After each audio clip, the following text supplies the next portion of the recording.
Bulletin की शुरुआत करेंगे बड़ी खबर के साथ। फाजिल्का से इस वक्त की बड़ी खबर सामने आ रही है। बीएसएफ ने पाकिस्तानी नशा तस्करों के मसूदों को किया फेल। 530 ग्राम हेरोइन का पैकेट बरामद। ड्रोन के जरिए कर रहे थे तस्करी। बीएसएफ की फायरिंग के बाद वापस लौटा ड्रोन। बीएसएफ जवानों ने इलाके में चलाया सर्च अभियान। बीएसएफ की 55 बटालियन को मिली बड़ी सफलता।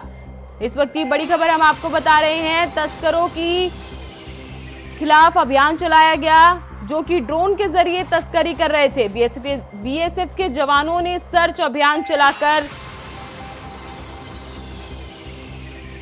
530 ग्राम हेरोइन का पैकेट बरामद किया। आपको बता दें, फाजिल्का से इस वक्त की बड़ी खबर सामने आ रही है, जहां पर पाकिस्तानी तस्कर ड्रोन के जरिए तस्करी कर रहे थे, लेकिन बीएसएफ की फायरिंग के बाद बीएसएफ जवानों ने इलाके में सर्च ऑपरेशन चलाए, जिसके बाद तस्करों की बीएसएफ की 55 बटालियन को बड़ी सफलता मिली है। ड्रोन के जरिए तस्करी कर रहे थे तस्कर। ये ਸਾਨੂੰ ਇਨਫੋਰਮੇਸ਼ਨ ਮਿਲੀ ਸੀ ਕਿ ਸਵਾਰ ਵਾਲੀ ਜਿਹੜੀ ਬੀਓਪੀ ਆ ਸਰਹੱਦ ਦੀ ਚੌਂਕੀ ਹੈ ਬੀਐਸਐਫ ਦੀ, ਉਹਨਾਂ ਵੱਲੋਂ ਸੂਚਨਾ ਮਿਲੀ ਸੀ ਕਿ ਇੱਥੇ ਡਰੋਨ ਰਾਹੀਂ ਕੋਈ ਹੈਰੋਇਨ ਦੀ ਖੇਪ ਆਈ ਆ। ਉਹਦੇ ਸੰਬੰਧ ਦੇ ਵਿੱਚ ਜਿਹੜੀ ਸਰਚ ਚੱਲ ਰਹੀ ਆ ਰਾਤ ਦੀ, ਉਹ ਚੌਂਕੀ ਵਾਲੇ ਨੇ ਇਹਨਾਂ ਬੀਐਸਐਫ ਨੇ ਕੋਈ ਰਿਕਵਰੀ ਵੀ ਕੀਤੀ ਹੈ ਹੈਰੋਇਨ ਦੀ, ਉਹ ਜਿਹੜੀ ਸਾਡੇ ਹੈਂਡਓਵਰ ਕਰ ਰਹੇ ਆ। ਰਾਤ ਦੀ ਸਰਚ ਆਪਰੇਸ਼ਨ ਜਾਰੀ ਆ। ਪੁਲਿਸ ਨੇ ਮਿਲ ਕੇ ਜਿਹੜਾ ਸੁਬਾਹ ਫਿਰ सर्च चल रहा है। आपको बता दें, पाकिस्तान के मंसूबे फेल होते नजर आ रहे हैं। बीएसएफ जवानों ने सर्च अभियान चलाकर तस्करी करने वालों पर रोक लगाई है, जिसमें बीएसएफ की 55 बटालियन को बड़ी सफलता मिली है। आपको बता दें कि तस्कर ड्रोन के जरिए तस्करी कर रहे थे, जिसपे बीएसएफ के जवानों ने सर्च अभियान चलाकर नशा तस्करों के मंसूबों को फेल कर दिया। साथ ही आपको बता दें कि 530 ग्राम हेरोइन के पैकेट इस तस्करी में आगे बढ़ाए जा रहे थे, जो कि बीएसएफ ने बरामद कर लिए।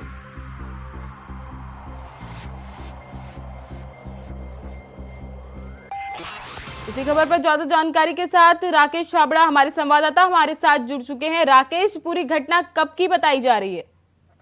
जी बिल्कुल, बात की जाएगी ये बीती शाम जो ये पाकिस्तान की तरफ से जो 530 ग्राम जो हेरोइन ड्रोन के जरिए आ रही थी, इनपुट के आधार पे जो बीएसएफ को जानकारी मिली थी, पंजाब पुलिस और बीएसएफ की कंबाइन करके उन्होंने ऑपरेशन करा था। अभी भी सर्च ऑपरेशन जारी है। इसको लेकर अगर बताया जाए तो करीब जो हेरोइन की कीमत है 4 करोड़ के आसपास बताई जा रही है, और उसकी जो पाकिस्तान की नाकाम हरकत को खत्म कर दिया गया है। जी, कितने दिनों से बीएसएफ द्वारा ये सर्च अभियान चलाया जा रहा था और जिसको आज जाके सफलता मिली है? जी बिल्कुल, अगर बात की जाए, जैसे आए दिन पाकिस्तान की तरफ से नशा को भेजा जाता है ड्रोन के जरिए, कभी पाकिस्तान बॉर्डर पे, कभी अपना अटारी बॉर्डर पे, कोई ना कोई बॉर्डर पे आता रहता है। तो इन चीजों के आधार पे, इनपुट के आधार पे हमेशा ही इनकी चौकसी रहती है। लेकिन जैसे बीती शाम को ये बीएसएफ को जानकारी मिली तो उन्होंने ड्रोन को इसको पकड़ लिया, और उसके बाद जो हीरोइन है उन्होंने पुलिस के हवाले कर दी। आगे की जो किसी को प्रेस कॉन्फ्रेंस करके आगे जानकारी दी जाएगी। जी राकेश, इतनी बड़ी घटना का बीएसएफ ने खुलासा किया है, तो इस पर बीएसएफ के जवानों का क्या कहना है? उनका यही कहना है कि जो भी पाकिस्तान अपनी हरकतों से बाज नहीं आ रहा, वो जितनी बार बाजी कोशिश कर ले, लेकिन हम हमेशा से ही एक्टिव रहे हैं, और उनकी हर एक हरकत पे नजर रखी जा रही है, ड्रोन के जरिए भी रखी जा रही है। और उनका यही कहना है, जो उच्च अधिकारी है उनका यही कहना है कि ऐसी हरकतों को हम केस कसने के लिए हमेशा से तैयार हैं। और अगर इतनी बड़ी घटना भी घटी है तो आगे किस तरह की सावधानी बरती जाएगी बीएसएफ की ओर से भी, और तस्करों में क्या खौफ देखा जाएगा इस घटना को लेकर? जी बिल्कुल, इससे पहले भी कई बार हो चुका है कि बॉर्डर के ऊपर जो है नशा पकड़ा जाता है, लेकिन पाकिस्तान को कभी दिन में कभी रात में ड्रोन के जरिए नशा भेजता है। लेकिन हर बार जो है बीएसएफ अपनी जो सख्त दिखाते हुए नशा पकड़ लेती है, और हर बार जो है उनको भूखे बल गिरना पड़ता है। लेकिन बीएसएफ का यही कहना है कि हमारी तरफ से पूरी ध्यान रखा जा रहा है, और इनकी जो हरकतें हैं नाकाम की जाएंगी। जी राकेश, बहुत बहुत धन्यवाद तमाम जानकारी के लिए।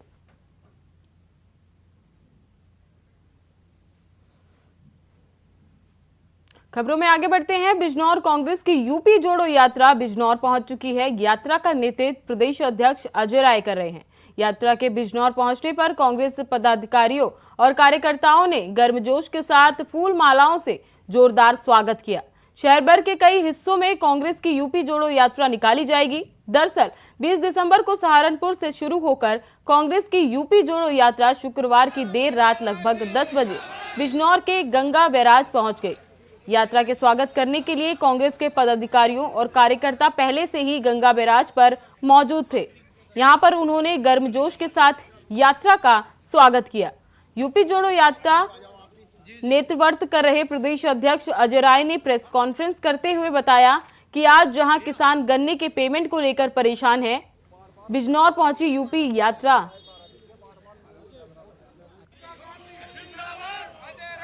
तो आज कई लोगों ने इस्तीफे दिए। खिलाड़ी ने अपना, एक तो बजरंग पुनिया ने अपना ब्रॉन्ज, अपना मेडल भी, अपना पद्मश्री प्रधानमंत्री के दरवाजे पर जाकर रखा है। अभी कितना बड़ा अपमान है देश का खिलाड़ियों का। और वो साक्षी मलिक ने पूरे कुश्ती जीवन से उसने इस्तीफा दे दिया। जो इतनी बड़ी खिलाड़ी जिसने इस दुनिया का में नाम किया, हिंदुस्तान का ओलंपिक में ब्रॉन्ज मेडल लेकर आई, उसने उस महिला, उस बच्ची ने अपने आप को संन्यास ले लिया। ये कितनी दुखद है इस मोदी सरकार में, और निश्चित तौर से ये अपमान है। और आज देखिए, सबसे बड़ा जो कहते हैं कि उपराष्ट्रपति की मिमिक्री, अरे सबसे बड़ा जो अपमान हुआ समाज का, हिंदुस्तान का, या मैं कहूँ जाट समाज का, तो वो साक्षी मलिक, जिसने जाट समाज में पैदा हुई और पूरे देश में जाट समाज और पूरे हिंदुस्तान का नाम रोशन किया। बिहार में भले ही शराबबंदी है, लेकिन शराबबंदी का सच क्या है, ये कहने की बात नहीं है। दरभंगा डीएमसीएच में डॉक्टर की शराब पार्टी और चकिया प्रखंड प्रमुख के पति का शराब पार्टी के बाद मोतिहार सदर अस्पताल परिसर में फेंकी सैकड़ों शराब की बोतल शराबबंदी की पोल खोलने के लिए काफी है। मोतिहारी सदर अस्पताल में फेंकी गई खाली शराब की बोतल देख लोग ये कहते नहीं थक रहे हैं कि अस्पताल परिसर है या मैखाना। अगर आखिर शराबबंदी वाले राज्य में सदर अस्पताल परिसर में इतनी शराब पीकर बोतल कौन फेंकता है, जिस पर ना अस्पताल प्रशासन की नजर है, ना ही पुलिस प्रशासन की। आसपास के लोग कहते हैं कि अस्पताल परिसर शाम होते ही मैखाना बन जाता है, जिसकी वजह से आम लोगों और अस्पताल में भर्ती मरीजों के परिवार वालों को काफी परेशानी का सामना करना पड़ता है। लेकिन अस्पताल प्रबंधन और पुलिस प्रशासन मौन रहते हैं। पता कर रहे हैं किनके द्वारा ये कार्रवाई की जा रही है। यहाँ नगर थाना के पुलिस भी आकर गश्ती करती है, क्या इससे साबित क्या हो रहा है?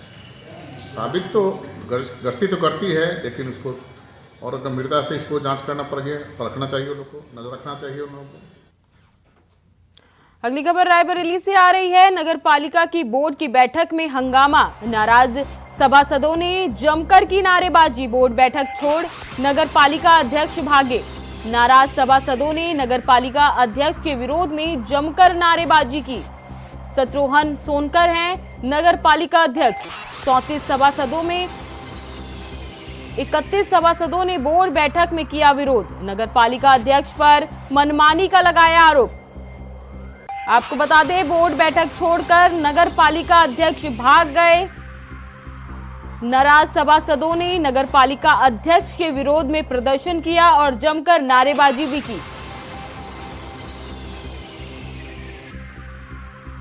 बता दें, 34 सभासदों में 31 सभासदों ने बोर्ड बैठक में विरोध किया है।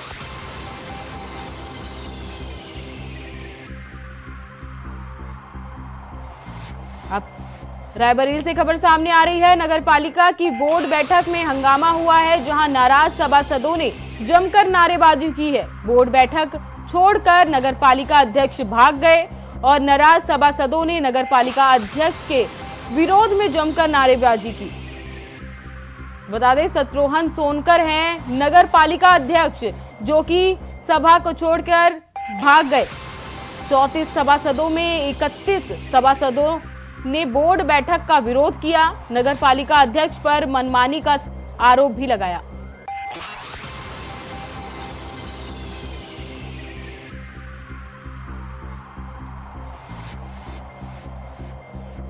रायबरेली से खबर सामने आ रही है, जहां पर सभासद फरार हो गए। सभासद छोड़ के नगर पालिका की बोर्ड बैठक में बड़ा हंगामा हुआ है।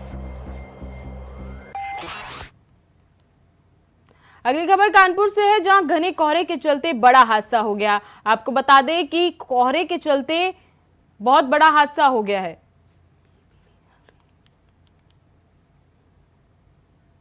लगातार ट्रकों में भिड़ंत हो गई। कानपुर में 3 ट्रकों में आपस में भिड़ंत हो गई। कोहरे के चलते यह हादसा बताया जा रहा है। नेशनल हाईवे पर ओवरटेक करने के चलते सड़क किनारे खड़े 3 ट्रक आपस में टकरा गए। घटना के बाद हाईवे पर लंबा जाम लग गया।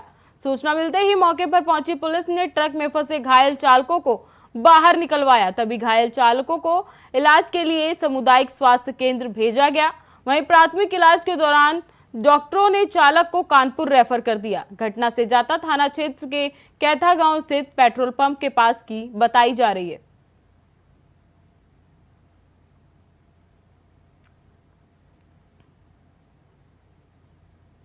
अगली खबर रायबरेली से है, जहां एक युवक ने शादी का झांसा देकर महाराजगंज की एक युवती के साथ दुष्कर्म किया।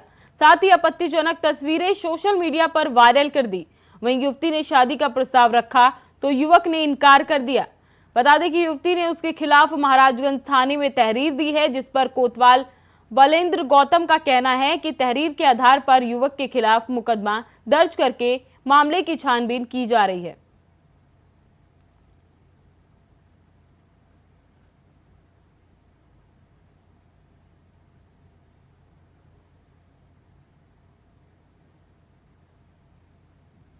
दिल्ली से इस वक्त की बड़ी खबर सामने आ रही है। केजरीवाल सरकार पर गंभीर आरोप लगाए जा रहे हैं। अस्पतालों में दी जाने वाली दवाइयां टेस्टिंग लैब में हुई फेल। दिल्ली सरकार के अस्पतालों की दवाइयां टेस्टिंग के दौरान हुई फेल।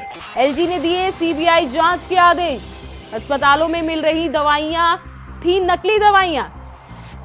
बता दें केजरीवाल सरकार पर गंभीर आरोप लगाए जा रहे हैं। अस्पतालों में दी जाने वाली दवाइयां नकली बताई जा रही हैं, जो कि लैब टेस्ट में फेल हो गई। दिल्ली सरकार के अस्पतालों में दी जाने वाली दवाइयां फेल हो गई और इस पर एलजी ने सीबीआई को जांच के आदेश दिए हैं।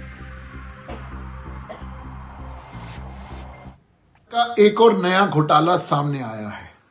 इस बार है दवा घोटाला। अरविंद केजरीवाल सरकार का ऐसा कोई डिपार्टमेंट नहीं है जिसके अंदर भ्रष्टाचार नहीं हुआ हो। शीश महल, लिकर स्कैम, जल बोर्ड, डीटीसी, ऐसे कई डिपार्टमेंट हैं जिसके अंदर घोटाले ही घोटाले हुए हैं। इस बार दवा घोटाला सामने आया है, जिसकी रिकमेंडेशन जांच की सीबीआई को लेफ्टिनेंट गवर्नर के द्वारा दी गई है। भारतीय जनता पार्टी इसका स्वागत करती है, लेकिन सवाल यह है कि दिल्ली वालों की जान से खेलने वाले अरविंद केजरीवाल कब सामने आकर अपने मंत्री को बर्खास्त करेंगे। सवाल यह उठता है कि आपने दवा के नाम पर जिस प्रकार से नकली दवाइयां खरीदी हैं, ये दिल्ली की जनता की सेहत के साथ खिलवाड़ है। इसको माफी लायक नहीं है। मैं मांग करता हूं तुरंत से तुरंत अरविंद केजरीवाल अपने स्वास्थ्य मंत्री को बर्खास्त करें और जो जांच हो रही है उसका सहयोग करें। खबर बुलंदशहर से है, जहां दिल्ली के इनामी बदमाश और पुलिस के बीच मुठभेड़ हो गई। वहीं क्रॉस फायरिंग में इनामी बदमाश घायल हो गया। तभी घायल बदमाश को अस्पताल में भर्ती कराया गया। बताया जा रहा है कि इनामी बदमाश पर 10 आपराधिक मुकदमे दर्ज हैं। साथ ही पुलिस के इनामी बदमाश के कब्जे से एक तमंचा, एक कारतूस, एक खोखा और एक चोरी की बाइक बरामद की है।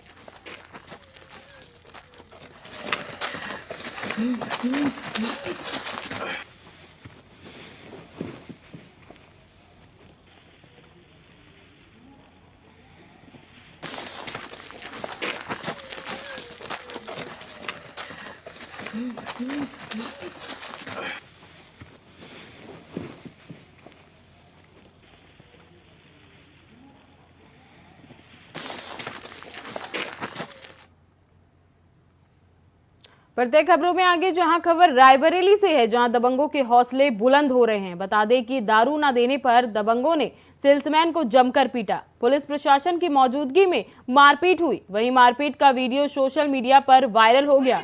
मामला लालगंज कोतवाली क्षेत्र के कस्बे का विदेंद्र नगर पेट्रोल पंप के पास का बताया जा रहा है। प्रशासन करवा रहा खड़े होके ये चीज ना, यहाँ पे प्रशासन करवा रहा ना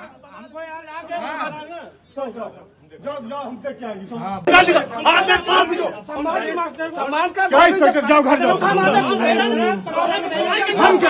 प्रशासन करवा रहा है ना, ठीक सब कैमरे में ना। आपको बता दें, रायबरेली से एक वीडियो वायरल हो रहा है जहां पर शराब न देने पर दबंग ने सेल्समैन के साथ जमकर मारपीट की। और बता दें कि पुलिस की मौजूदगी में ये दबंग द्वारा मारपीट की गई।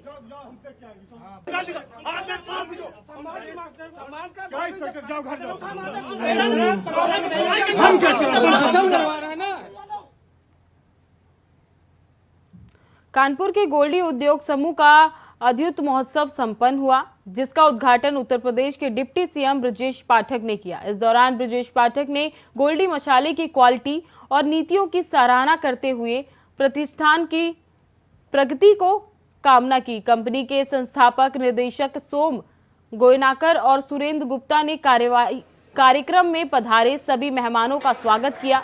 इस मौके पर कंपनी के निदेशक आकाश और सुदीप गोनायका ने बताया कि कंपनी जल्द ही अपनी नई इकाई में उत्पादन क्षमता को 4 गुना करने जा रही है, जिसका बाजारों में गोल्डी उत्पादनों की उपलब्ध और विस्तार मिलेगा। मौजूदा मार्केट को ध्यान में रखते हुए अपने उत्पादों की पैकिंग में अभूतपूर्व परिवर्तन किया है। वहीं निर्देशक सुदीप गोयनका ने कहा कि कंपनी की तरफ से जनरल ट्रेंड के साथ साथ मॉडर्न ट्रेंड और स्मॉल मॉडर्न ट्रेंड को भी अपने कदम मजबूती के साथ जमाने शुरू कर दिए हैं। वहीं इस दौरान डिप्टी सीएम ने बटन दबाकर महालक्की ड्रॉ निकाला, जिसमें कानपुर समेत अन्य जिले के लोगों को लकी ड्रॉ में मारुति ऑल्टो कार मिली। मालूम है कि खाना गर्म किया जाता है, उसके साथ साथ खाना पकाया भी जाता है। तो अपने घर गोल्डी समूह ने जनवरी में जो वाराणसी में अपना गोल्डी महासमागम किया था, उसमें अपने पूरे हिंदुस्तान भर के जो वितरक भाई है उनमें से 4 प्रदेशों में उत्तर प्रदेश, उत्तरांचल, बिहार और झारखंड में एक स्कीम चलाई थी जिसका नाम रखा था भारत का अमृत महोत्सव। इस स्कीम में सारे रिटेलर भाइयों के लिए करीब 12,000 से ज़्यादा इनाम थे, जिनमें करीब 11 गाड़ियाँ, 111 मोटरसाइकिलें और कई हज़ारों इनाम। तो उन्हीं का आज लकी ड्रॉ यहाँ कानपुर में संपन्न हो रहा है और इसमें पूरे चारों प्रदेश के करीब 400 से ज़्यादा डिस्ट्रीब्यूटर भाई आए हुए हैं। गोल्डी समूह इस वर्ष एशिया की सबसे बड़ी स्पाइसेस यूनिट का भी संचालन कर चुका है और ये जो ग्राउंड ब्रेकिंग सेरेमनी हुई थी उत्तर प्रदेश में इन्वेस्ट यूपी में, उसमें ये प्रोजेक्ट था और कुछ प्रोजेक्ट्स में से ये एक है जो कि वास्तविकता से कॉमर्शियल प्रोडक्शन पे आ चुका है। इसी के साथ मुझे ये बताने में बहुत खुशी है कि आज 22 दिसंबर है और आने वाली 22 जनवरी को अपने अयोध्या में रामलला जी के भव्य मंदिर का उद्घाटन हो रहा है। और ये जो उद्घाटन हो रहा है इसमें अयोध्या में घुसने में जो एक प्रमुख गेट है ईस्ट साइड का, जिस जो मेन हाईवे के ऊपर बन रहा है, वो भी गोल्डी समूह भगवान राम के आशीर्वाद को और अपनी सरकार को धन्यवाद देता है कि उसमें हमको उस गेट में योगदान करने का मौका मिला है और गोल्डी अपने CSR से उस पूरे गेट का निर्माण करा रहा है। गोल्डी समूह द्वारा पूर्व में चलाई गई गोल्डी भारत अमृत महोत्सव स्कीम के तहत लगभग 12,000 से अधिक इनाम आज यहाँ पर लकी ड्रॉ में निकाले जाएंगे। हमें बहुत ही सौभाग्य महसूस होता है कि हमारे उत्तर प्रदेश के कर्मठ उप मुख्यमंत्री माननीय ब्रजेश पाठक जी आज यहाँ पर मुख्य अतिथि के रूप में हमारे बीच में सम्मिलित हैं। वह हमारी विशेष अतिथि माननीय नीतू सिंह जी। गोल्डी मसाले ने इसके बाद गोल्डी और चांद से हाथ मिला एक स्कीम चालू करी है, जिसमें हमने कई नए कीर्तिमान स्थापित किए हैं। गोल्डी ने नया प्लांट जो कि संपूर्ण भारत में अंडर वन रूफ सबसे बड़ी कैपेसिटी का आधुनिक टच फ्री प्लांट है, जिसकी बुनियाद प्रधानमंत्री जी द्वारा गोल्डी यूपी इन्वेस्टर समिट में रखी गई थी। उसका उत्पादन चालू हो गया है। हमारा उद्देश्य ये है कि जिस तरह उत्तर प्रदेश भारत का दूसरी सबसे बड़ी इकोनॉमी बन गया है और भारत जहां $5 ट्रिलियन की तरफ जा रहा है, तो गोल्डी मसाले की दुनिया में, अचार की दुनिया में, नूडल की दुनिया में अपने कर्तव्य को पूरा करते हुए भारत के और उत्तर प्रदेश के इस मिशन को पूरा करें। हम इसी तरह अपने सारे लोगों का धन्यवाद देते हैं, ग्राहकों का, विक्रेताओं का और वितरकों का। और गोल्डी की 33 साल की अथक मेहनत की यात्रा अब इस मोड़ पे आ गई है कि हम 20 देशों में भी अपने मसाले को निर्यात कर रहे हैं, जैसे Tanzania, Seychelles, USA, Canada, middle east, Australia, Japan और नाइजीरिया। हमें पूरा विश्वास है गोल्डी मसाले, अचार, चाय, सॉस, वन नूडल, इस तरह के सारे उत्पादन जो हमारे ग्राहकों ने बड़े जोर शोर से किए, और इसी तरह हमारा टाई अप इंडिया की टॉप मल्टीनेशनल रिटेल चेन से भी हो चुका है और हम पूरे भारत में अपने विस्तार को बढ़ा रहे हैं। को एक साथ एक मंच पर इकट्ठा किया है और मुझे बुलाया है। मैं गोल्डी समूह का बहुत बहुत अभिनंदन करता हूँ, आभार प्रकट करता हूँ। उत्तर प्रदेश को, उद्योग जगत को आगे बढ़ाने में आपने बहुत बड़ा काम किया है। मैं आपको सफलता के लिए बधाइयां देता हूँ, शुभकामनाएं देता हूँ और पूरे भारतवर्ष से आए हुए अपने वितरकों का उत्तर प्रदेश की तरफ से बहुत बहुत स्वागत करता हूँ। फिलहाल इस बुलेटिन में बस इतना ही। तमाम खबरों के लिए बने रहें इंडिया वॉइस पर। तब तक के लिए नमस्कार।